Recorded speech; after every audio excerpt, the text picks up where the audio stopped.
ఇది కామన్ క్వశ్చనే డాక్టర్ గారు. ఈ వెల్డింగ్ పని చేసేవాళ్ళు డెఫినెట్లీ వచ్చే ఉంటారు. సో వాళ్ళ గురించి వాళ్ళ స్టోరీస్ ఏమైనా చెప్పగలరా? వెరీ కామన్ అండి. Day to day every 1 or 2 days ఒక కేసు చూస్తూనే ఉంటాము. సో వెల్డింగ్ చేసేటప్పుడు ఖచ్చితంగా వాళ్ళు ఆ ఇనప ముక్కలు చిన్న చిన్నవి ఏవైతే ఉంటాయో కంట్లో వచ్చి పడడము.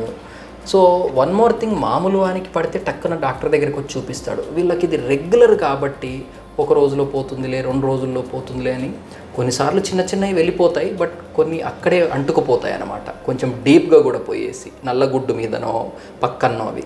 సో అవి మాత్రం ఖచ్చితంగా తీయాల్సింది వస్తుంది.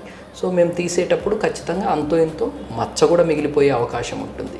ఇంకొకటి, this is very easy to preventable అన్నమాట. అలా కాకుండా చూసుకోవడానికి ఆ బ్లాక్ గ్లాసెస్ వాళ్ళవి ఏవైతే ఉంటాయో రెగ్యులర్గా పెట్టుకొని చేస్తే అసలు ఈ ప్రాబ్లమే రాదు.